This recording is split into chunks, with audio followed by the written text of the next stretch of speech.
నా మొబైల్ ఇయ్యమ్మ కొంచెం.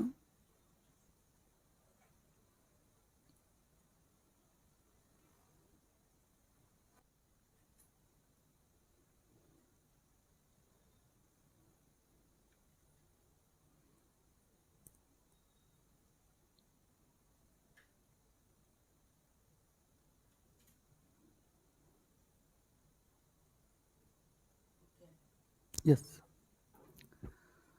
Namaskar. So, I welcome each and every sincere aspirant for a fresh episode. For the last few episodes, I have been continuously teaching the grandest chapter called Karma Yoga. It's a chapter, it consists of 47 slokas. And believe me, it's the grandest teaching. The grandest teachings of Lord Sri Krishna are captivated in that beautiful chapter. It is simple, smarter. The efficacy and the efficiency of that particular chapter is simply superb. So I recommend you to understand this in a right way. Wherever you happen to have any doubts, please do not hesitate to get a clarification from me. All the thing you have to do is, you can just write your doubts in the form of messages. So I'll clarify your doubts on the next day. Okay, fine. As you know pretty well, that this chapter starts with a question raised by Arjuna, and the question is, "O Krishna, you yourself undoubtedly are telling the path of knowledge is grander. There is no other alternative, and the highest recommendable path for all, and the highest recommendable path, spiritual path, is always knowledge, Vedic path. Then how come you are asking me to continue in the path of karma?" That is the question. So, Lord Sri Krishna is continuously trying to convince Arjuna that why he is recommending the path of karma. 20 slokas continuously, he has 18 slokas continuously, he has advocated why he is recommending the path of karma. And in chapter number, today's topic is chapter number 3, verse number 21. The current topic is chapter number 3, verse number 21.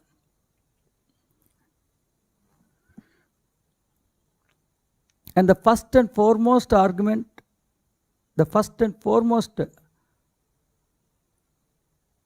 knowledge taught by Lord Sri Krishna is, the grandest state in spirituality is Naishkarmya. The grandest state in spirituality is Naishkarmya. Naishkarmya means the actions or the karmas, the karmas performed by that human being in that particular incarnation, they do not decide his life after life or the next incarnations. The karmas are nullified to the maximum extent. They do not play any predominant role to decide the life after life or the next incarnations. The karmas will be there, but they will be nullified. They do not have any values. Karmas will not be playing any predominant role to decide the future of that particular aspirant. That is called as Naishkarma Siddhi. And Lord Sri Krishna has made it very clear that Naishkarma Siddhi is not at all possible by undoing the doings. Like that, he has been continuously advocating why you have got to perform the acts. In the next sloka, I believe, he said, performing an act is inevitable for all the human beings. He said, performing the act is inevitable. You just cannot conduct your embodiment also. So, it is inevitable for all the human beings. And another point he says, even a beautiful scholarly being, a person whose brain is nurtured with the beautiful spiritual knowledge, he is also not being exempted from performing karmas. However scholarly he may be, even that scholarly being, there is no exemption.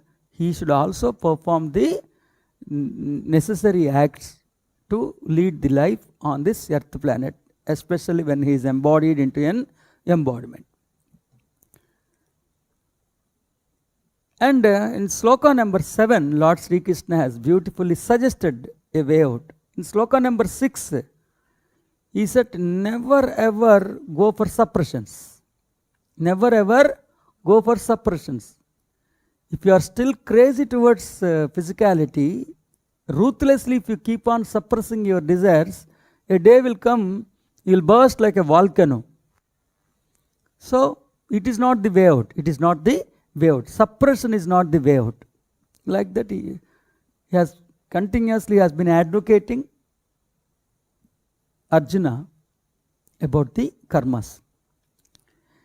In sloka number 7, he has suggested something. He has suggested the way out. The first and foremost way out, as I already told you, the linchpin of this chapter is, the linchpin of this particular chapter, or the nucleus of this particular chapter is sloka number 7.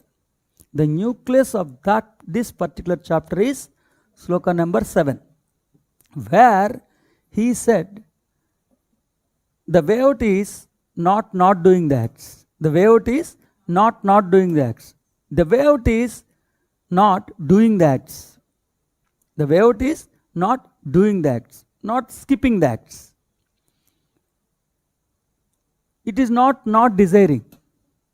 It is not suppression. Suppressing the desires also is not possible. So it is not desiring. The simplest way out is, when you happen to have a desire, do the necessary action which is very much needed to accomplish that desire, to manifest that desire. But never ever expect the result from the action performed. Never ever anashakti, asaktaha means never ever expect the result from the act performed. But people misunderstood, as if Lord Sri Krishna was preaching that you should not have any desire. It is not having desire. It is having the desire, but desiring from the right faculty. Okay? What is the sloka number 7? Oh Arjuna, it is not, the linchpin of this particular chapter is sloka number 7. The nucleus of this particular chapter is sloka number 7. There he has suggested Arjuna, the way out is not doing the work. It is not doing the work. It is not desiring. It is not having crazy towards desires. The simplest way out is do the necessary action, but never ever expect the result from the action, because the faculty which you are terming as karma, which you are naming it as karma, is not entitled to give you the result. Then what is the faculty which is entitled to give you the result? What is the faculty? You said this faculty is not entitled to give you the result. Then what is the faculty which is entitled to give the result? Then he has suggested in the next sloka, number 9, he suggested that yajna. Yajna is the beautiful faculty which is entitled to give you the grandest beautiful result. So how many faculties are there? 2 faculties. The faculty number 1, karma. It is not entitled to give you the result, but it appears as if it is giving you the result. It appears as if it is giving you the result. So what is the faculty which is entitled to give you the result? Yajna. So from sloka number 9 up to 20th, he has all the, I said no, every single word uttered by Lord Sri Krishna is indelible. From indelible means always You cannot just delete it forever. You can never delete those words. Those words are called as indelible. So from 8, I mean from 9 up to 20th, yes, categorically described the performance of yajna, and which yajna, the detailed description of yajna has been taught from sloka number 9 to 20th. So this is the aerial view of these 20 slokas so far we have learned. So the plea of Sri Krishna continues. Why you are supposed to do an act? So in this particular 321, we are going to learn what is the suggestion of Sri Krishna. Okay, can you just read it?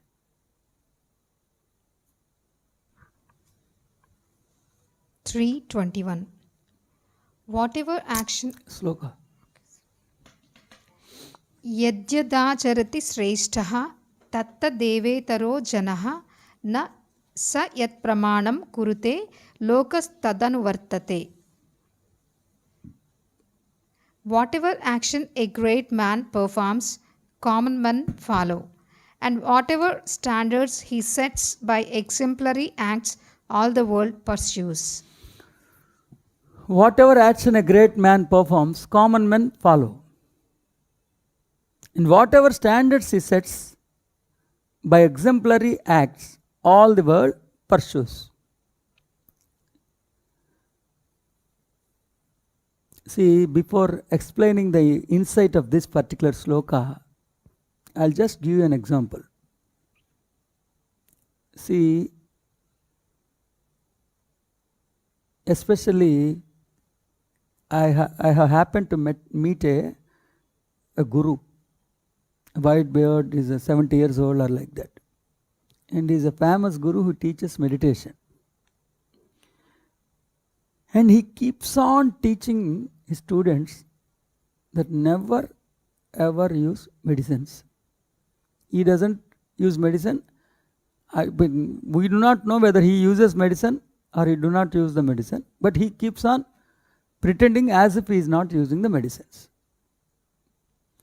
All the followers of that particular guru, they are vigorously trying hard to avoid medicines. But it is not possible to avoid the medicines. They use the medicines secretly. Okay? So if because of that foolish teaching, because of that foolish action, all his aspirants are trying to follow that. Okay, na? That is why if you are leading a group of people, that is why if you are a guru, you should behave, you should have this thing, that many people are following me, because you are a role model to many of the aspirants. If you are doing a wrongful deed, they will be mistaken that as if it is the rightful deed, that particular guru himself is following that, why not I will also practice the same thing. That is what he is suggesting. Especially if you are an enlightened being, especially if you are playing the role of a guru, you should be aware that many people are indirectly observing you, following you. If you do any wrongful action, those people are under a galat fehmi hoga unko, they will be under a wrong impression that as if it is the rightful way. So being a guru, if you yourself, you are not using the medicines, then what will be the message towards society? Not using the medicine itself is the way out. Okay? The same thing. So why an enlightened being should perform the acts? Maybe it is not necessary for an enlightened being to perform the act. Maybe it is not necessary for an enlightened being to perform the acts. But still Lord Sri Krishna suggests that maybe it is not necessary for him to participate in the humanity. As I have already made it clear, karma, the action, cannot be limited to the work or action, because the action is a replica of the embodiment. Action is the replica of the embodiment. Embodiment is the replica of physicality. Physicality means materialistic physicality. Okay, na? The entire human life is represented by the word karma. Okay, na? So, supposing there is an enlightened being, is quite aware of his original consciousness, he knows the truth, all his neurological brain is nurtured with the beautiful truth. He is no more anchored to humanity. He is no more anchored to humanity. His brain is no more loaded with ignorance. Okay, now he is sufficiently enlightened. He knows pretty well that he is playing only the character. That is why he is sufficiently enlightened. Supposing if that enlightened being takes a U-turn and all of a sudden he quits his family, okay, abruptly he has taken sannyasam, he quits his family, everything is gone, he doesn't participate in humanity, he doesn't consume food, like that he has begun to act. Then what will be the message to the society? Everybody will think it might be the way out. He is suggesting the same thing. Okay, na? That is why, though it is not needed for an enlightened being to perform certain deeds, it is necessary for him to do the deeds, because many people are blindly following this man, because he is the role model, because he is playing the character of a role model. So he quits his family. Okay? He quits the society. He is no more in the social spectrum.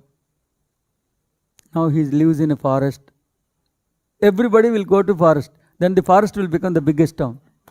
What is the use of doing all these rubbish things? So that is why Lord Sri Krishna has categorically made it very clear.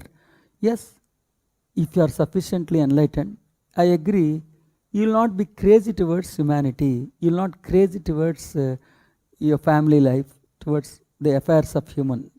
Still, I advise you to perform the deeds which are very much necessary, because now you are a role model.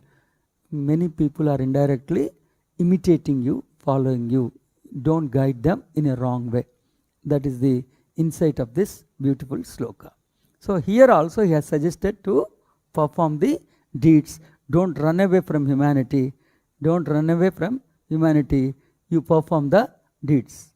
Here also he has suggested the same thing. Here also he has suggested the same thing. That's it. So fine. See, 3:21 to 26, the same topic has been taught. 3:21, 26, the bunch of slokas, the group of slokas deals with the same concept. Can you? Sloka number 22. Let us shift our gears to sloka number 22. Chapter number 3, sloka number 22. Na me parthasti kartavyam trishu lokeshu kinchana nanavaptamavaptavyam varta evacha karmani. O son of Partha, there is no work prescribed for me within all the three planetary systems, nor am I in want of anything, nor have I a need to obtain anything, and yet I am engaged in prescribed duties. Nirmala గారు mic తీసుకొచ్చారు, ఆ book అయినా తీసుకోండి, లేకపోతే అక్కడ కనిపించకపోతే.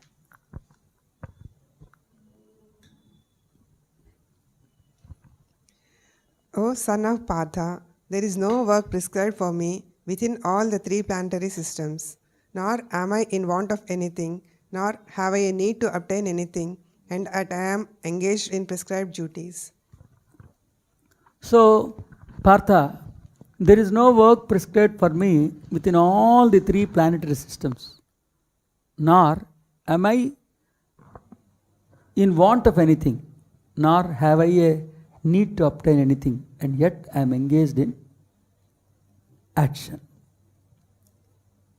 If you view this sloka from the physical point of view, if you analyze this sloka from the physical point of view, it appears that as if it appears like this. Lord Sri Krishna is beyond. Lord Sri Krishna is beyond.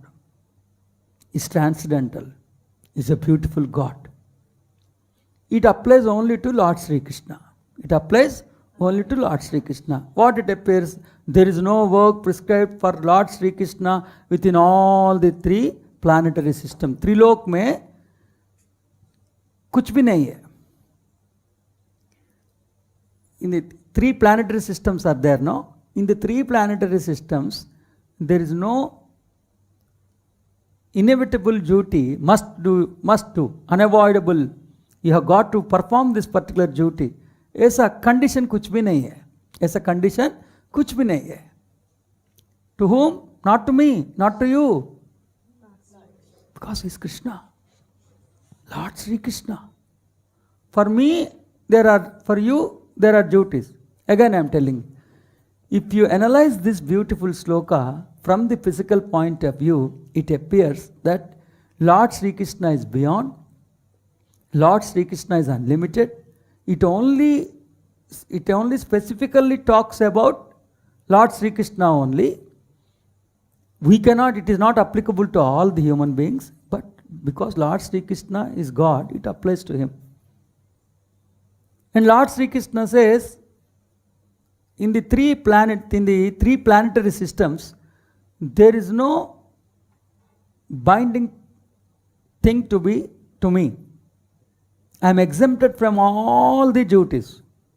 There is no compulsory for me, I am not in any compulsion to perform a particular deed. There is no condition.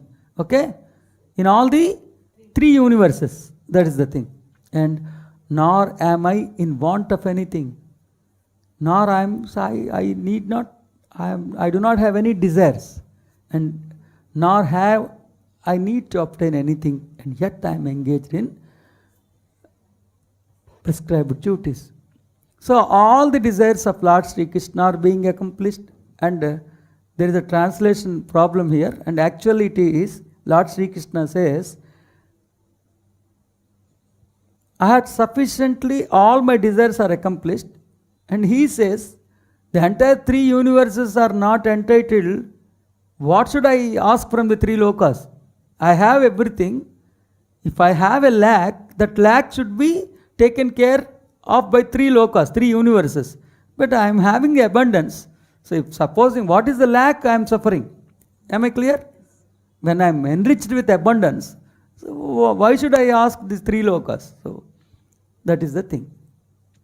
Now I am telling you the insight.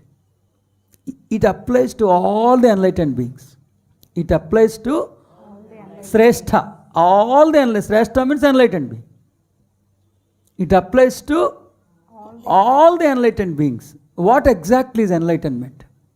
What exactly is enlightenment? Enlightenment means a realized God.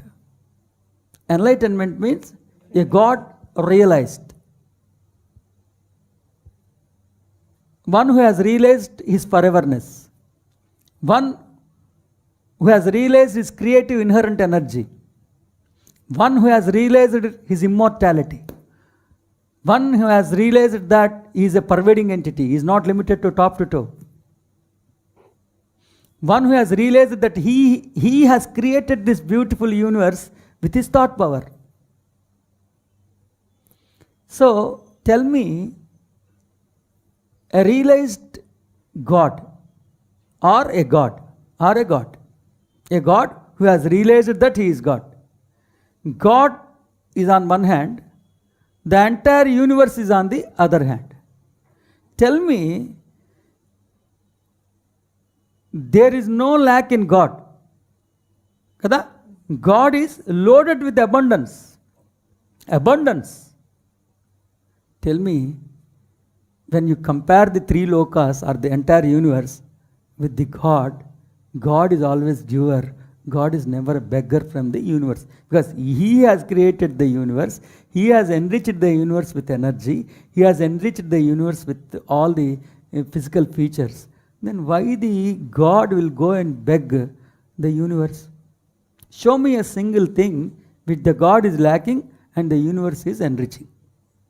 Show me a single thing which God is lacking, but the universe is enriching with that thing. No, nothing is there. No. It applies to all the enlightened beings. I proudly say it applies to me also. Yes, for me also, when I see Brahma Satya Jagan Mithya, not me means any enlightened being.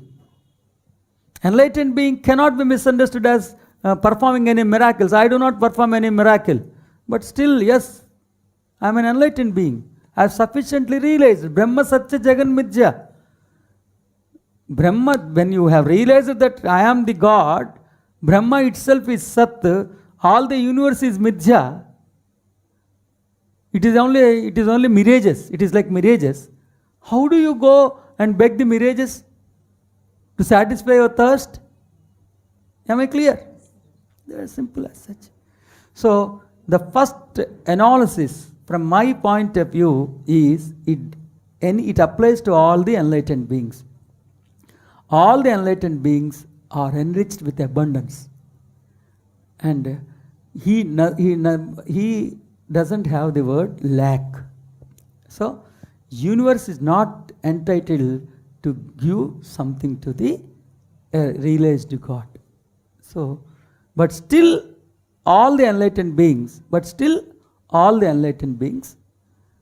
they perform their acts. But still all the enlightened beings perform the acts. In the same way, Lord Sri Krishna is also sufficiently enlightened. He knows that this human life is like a passing cloud. He knows that this human being's life is like a passing cloud. It's like a cracker. It sounds for a while, then it keeps quiet afterwards. Okay? It's like a cracker. It's like a passing cloud. Kada? What is that I expect from this physical world? What is that I expect from the entire universe? So, but still, I do not run away from humanity. I am just participating in the humanity. I am with my family. I am very much in the social spectrum. I perform the necessary deeds accordingly as per the situation. That is the answer. So, if you analyze chapter number 3, verse number 22, it is a lesson for all the enlightened beings. However enlightened you may be, maybe it is not necessary for you to participate in the social spectrum. You can just like that skip this life, or skip this society, skip this family, and go away, somewhere far away. But you are setting the wrong guidance to the world. So Lord Sri Krishna says, I am sufficiently enlightened, but still I am performing the duties to suggest the right path to the society. That's it. Yes. 323 శ్లోక మాత్రమే చదువు.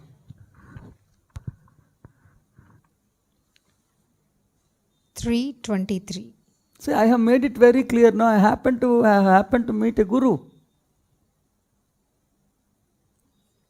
I don't know, maybe he is having some allergy towards tablets or like that. He doesn't use the medicine and he keeps on teaching the people not to use the medicine. How come? And I know many people, literally, they have lost their lives by following that stupid idiot being. My mother is also a victim of that teaching. So while an enlightened being plays a vital role in the society, is always a role model.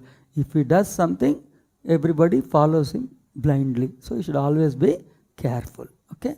Yes. Sloka. Next sloka. 323. Yadi hyaham na varteyam jatu karmanya tandritaha mama vatmanu vartante manushyaha partha sarvashaha. అది చదువు అమ్మ. 323 ఇంగ్లీష్లో చదువు. Mic తీసుకో. Book ఉందా? Book కావాలా? 323. For if I ever fail to engage in carefully performing prescribed duties, O Partha, certainly all men would follow my path. The same thing. Same thing. So, for if I ever failed to engage in carefully performing prescribed duties, but Lord Sri Krishna has never used the word kartavya. He has used only the karma. Karma is different, kartavya is different. Kartavya must do. Kartavya must do. If I have given birth to a child, it is my duty to take care, to adopt the child, to take care of the child, to safeguard the child, to nourish the child with all the food and thing. It is not karma, it is kartavya. Kartavya is a duty, karma is an action. But unfortunately, they are using the duty. Duty means bound to. You are bound to. There is no other way out. Duty is different from action. Karma is action. Kartavya is duty. But Lord Sri Krishna has used the word and emphasized on karma, not kartavya. Okay? Yes. So, for if I ever fail to engage in carefully performing the prescribed duties, O Partha, certainly all men would follow my path. So I don't think any explanation is needed for this sloka because I have given sufficient explanation in chapter number 3, verse number 22. Let us shift our gaze to sloka number 24. 324. Utsideyurime loka na kuryam karma chedaham sankarasya cha karta syam upahanyamimaha prajaha. Tanki, meaning tanki. 324. If I didn't perform prescribed duties, all these worlds would be put to ruination. I would be the cause of creating unwanted population, and I would thereby destroy the peace of all living beings. Again. 324. If I didn't perform prescribed duties, all these worlds would be put to ruination. I would be the cause of creating unwanted population, and I would thereby destroy the peace of all living beings. Yes. Nirmal garu. It was tara kan లేదా book తీసుకుంటారా?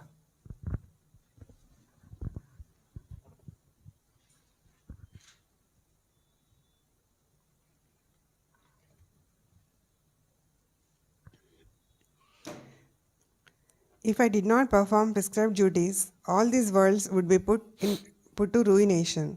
I would be the cause of creating unwanted population, and I would thereby destroy the peace of all living beings. Okay. If I do not perform the prescribed duties, all these worlds would be put into ruination.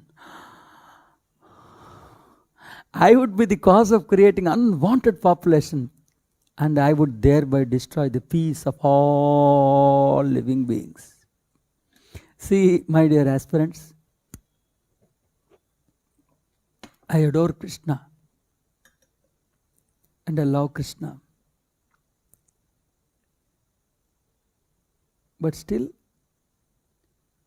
I am teaching you the insight of this particular sloka. Supposing, without any contradiction, if you accept this sloka as it is, their point of view, I am not differing with Sri Krishna, but I am differing with their prism, their point of view. Okay? Without any contradiction, if you simply accept their point of view, what exactly I will just explain from their point of view. If I don't perform the prescribed duties, so if Lord Sri Krishna, for suppose, if Lord Sri Krishna suddenly, okay, has stopped performing duties, or performing actions. It is supposing Lord Sri Krishna has suddenly taken a U-turn and he says, I will not perform any duty or I will not perform any action. Then what happens? All these worlds would be put into ruination. All the entire, the sun, moon, everything is being collapsed. Okay? Even the sun will get corona. The moon will get corona. All the planets will get corona. Okay? Corona, Rona. All the worlds will be put ruin on this spot. Vanished, destroyed, destruction. Okay? See, I tell you, okay? I tell you, I am simply asking these teachers only one simple question. This universe is there, this physical world and the universe, the sun, the moon, the galaxies, the planetary kingdom, the planets are there eons together. We were made to believe that Lord Sri Krishna has taken incarnation just 5,000 years before. But this earth planet is there for lakhs of years, thousands of years. There were so many generations prior to Krishna. Am I clear? Am I right? There are so many generations prior to Krishna. But there is no Krishna. Krishna cannot do any action, but still it is there now. And one fine day, Krishna has taken birth from the mother's womb. Okay? He has lived sufficiently. One fine morning, he left his embodiment. I mean to say, he died. Ruthlessly, death has destroyed Lord Sri Krishna. His body is perished. But still, everything is okay, no? The world did get any perished, no? Ruined. The world is very much alive. Even on that day, sun, moon, the planetary kingdom, the planets, everything is all right, no? Nothing, no destruction has happened, no? If the destruction has happened, means we will not be there, no? But Lord Sri Krishna has suffered death on a particular date. But still the world, even on that day also, the stars are there, there is a beautiful moon, the sun, moon, everything is there. No harm has happened to the world or universe, no? Right? How can he say like that? They might argue that it is not the Krishna you see in the physical embodiment, his inner consciousness. Their argument is, it is not the physical embodiment of the Sri Krishna. It is the inner consciousness which is captivated in this Sri Krishna, the inherent consciousness. I am asking those stupid beings, how can the inherent consciousness perform a deed, perform a duty?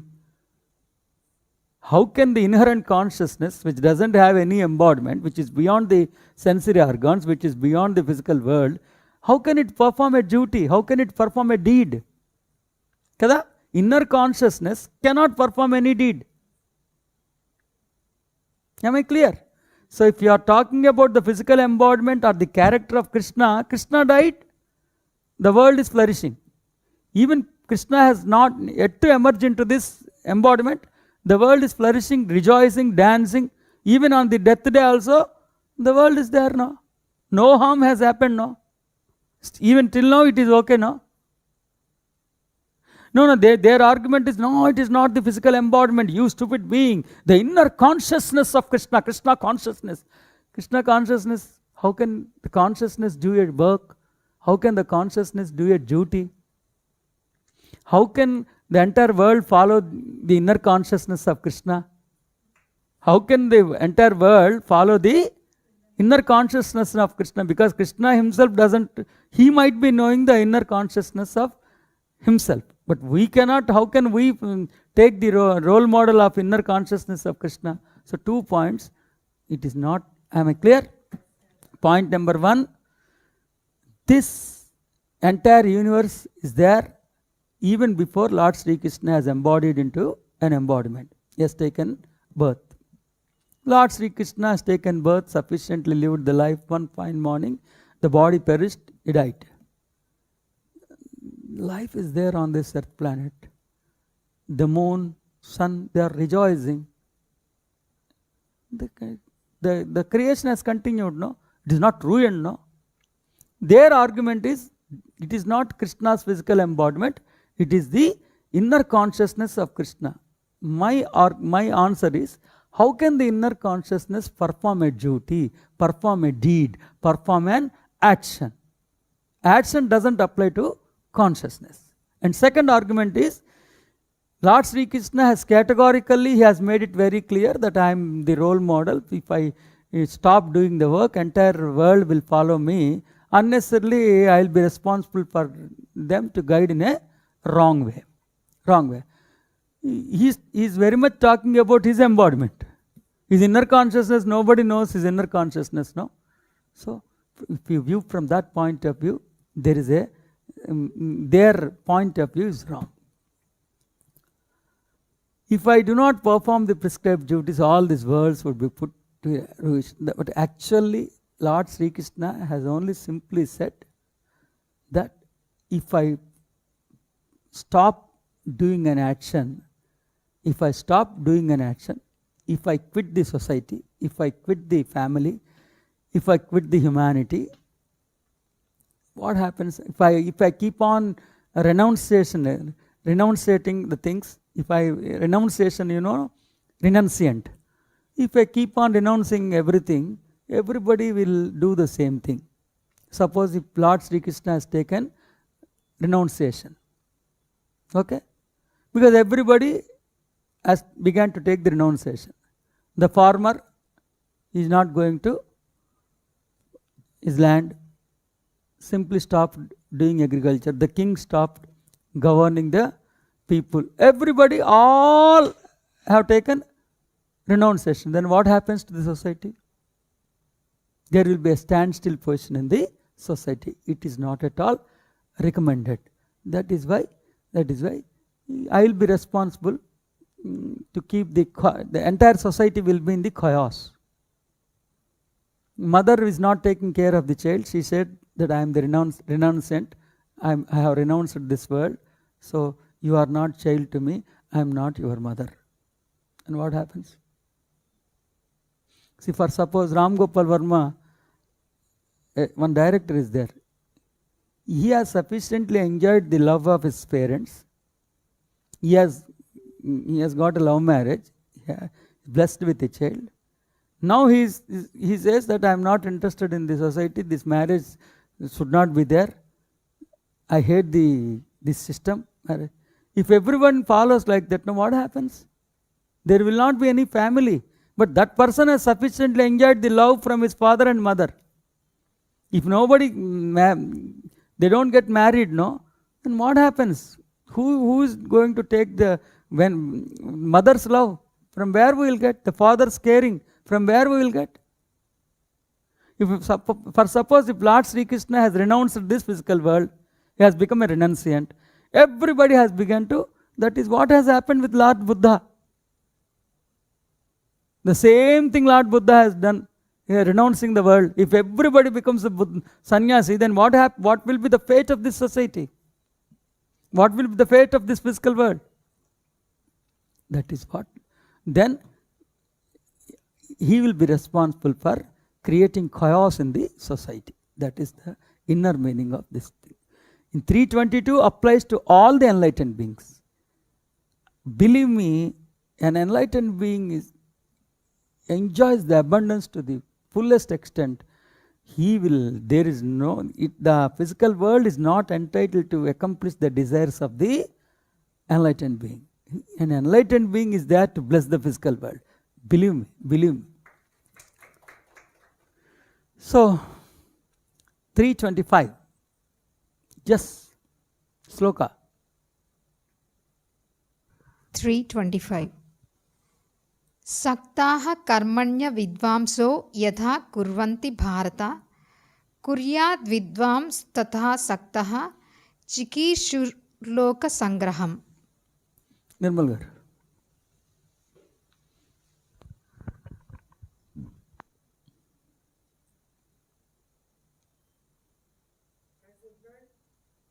Yes.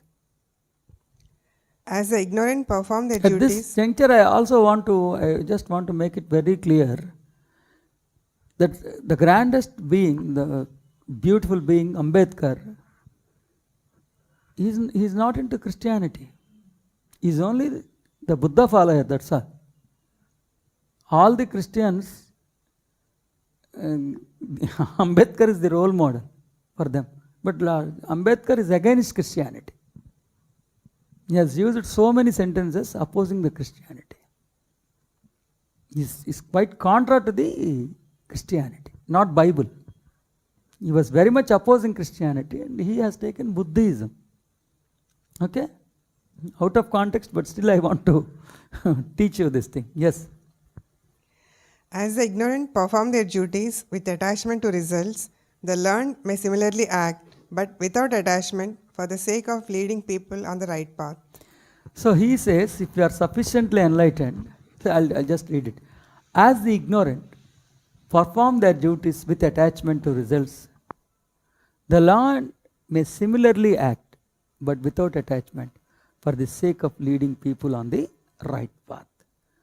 So, what is the difference between an enlightened being and ignorant being? Who is an ignorant being? Who is seeking energy from some other path, from some other, accepting the God within. He is seeking the energy, begging the energy from some other outsource. Supposing if you keep on begging the energy from pyramids, you are pyramid. You are pyramid. If you keep on begging the energy from pyramids, you are pyramid. Supposing if you keep on begging the energy from some other star, from some other sun, from some other moon, you are still a ignorant being. So, who is an enlightened being? Who has realized his foreverness, who has realized the caliber of his soul, who has realized the caliber of his spirit, who has realized that the true spiritual hero, the power is within, the Christ is within, the God is within, then he is an enlightened being. So, now we have two sets of people. One, enlightened being, group of enlightened being. Two, the group of ignorant beings. Even the enlightened being performs the duties. Similarly, such as ignorant beings. Enlightened being performs the duties similarly, like that of ignorant being. Ignorant being is performing the duty. Enlightened being is also performing the duty. Physically, if you view, there is not at all any difference. You cannot differentiate between the performance of enlightened being, ignorant beings. But only one thing is, enlightened being never ever expects the results from the acts performed. But ignorant beings, they expect the result from the act performed. Expecting the result, where it will be? In the thinking pattern, in the brain. So, if your brain is nurtured with beautiful knowledge, then naturally you will not expect the result from the act performed. That is the chapter number 3, verse number 25. As the ignorant being performs their duties with attachment to results, the learned may similarly act, but without attachment, for the sake of leading people on the right path. Am I clear? So, we have now an enlightened being, an ignorant being. They both are having the same desires. They both are performing the similar deeds accordingly. Okay? You cannot differentiate the actions of the ignorant being and the enlightened being. They are behaving similarly. But if you analyze, go deeper, there is one major difference between these two beings. Enlightened being never ever expects the results from the action performed.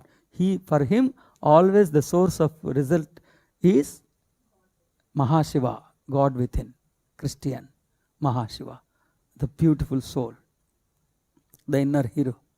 Okay, fine. But the ignorant being, he seeks the results from the actions performed. That's it. Now 3:26. Yes. 3:26. Na buddhi bhedam janayeda jnanam karma sanginam joshayet sarva karmani vidvan yuktaha samacharan. Yes. Chaduvamanu. So as not to disrupt the minds of ignorant men attached to the fruitive results of prescribed duties, a learned person should not induce them to stop work. Rather, by working in the spirit of devotion, he should engage them in all sorts of activities. Again. 326. So as not to disturb the minds of ignorant men attached to the fruitive results of prescribed duties, a learned person should not induce them to stop work. Rather, by working in the spirit of devotion, he should engage them in all sorts of activities. Thank you. So, as not to disrupt the minds of ignorant men attached to the fruitive results of prescribed duties, a learned person should not induce them to stop work. Rather, by working in the spirit of devotion, he should engage them in all sorts of activities. There he has concluded. 26, that is why I am concluding. Lord Sri Krishna says, that is why I am concluding and suggesting you that an enlightened being should always perform the duty, should always perform the actions, and he should always be the role model for the society. He should always encourage people, though he should always encourage people to perform their deeds, but he should not induce them, tempt them to, and ask them to become renunciants. Lord Sri Krishna has never taught this renunciation. He has never taught renunciation is not being taught by him, especially in these slokas. Fine, let us not go that deeper, but in concluding part, finally he has come to a conclusion. He is advising entire humanity. It is always safer for you to perform the deeds, especially though you are an enlightened being. Lord Sri Krishna says, perform the necessary deeds as per the situation. Perform the necessary deeds as per the situation. And do not confuse the people. Do not confuse the people. Okay? So I am concluding. So today we have covered some 6 slokas. The crux of the nucleus of this sloka is, even if you are an enlightened being, even it is not necessary for you to perform any deeds, still you should remember that you are the role model of the society. People are silently watching you. They imitate you. If you abruptly stop performing the duties, you will be guiding them in a wrong path. If they also began to follow you, implement you, duplicate you, then there will be a great chaos in the society. So, even from that point of view also, it is always recommendable to do the necessary action as per the situations. For today, I am stopping. Today's class is completed, and tomorrow I am going to meet you with a fresh episode. Namaskar, and I love you. I wish you grand success in spirituality, in the physicality. Never ever get disappointed. Never ever get depressed. Again, I am concluding, in spite of all the intricacies we are facing, with an iron fist, let us declare that I am God forever and ever and ever. Namaskar. Jai Sri Ram. Jai Sri Krishna. Jai Sri Mahavishnu. Jai Sanatana Sampradaya. Jai Astu. Astu.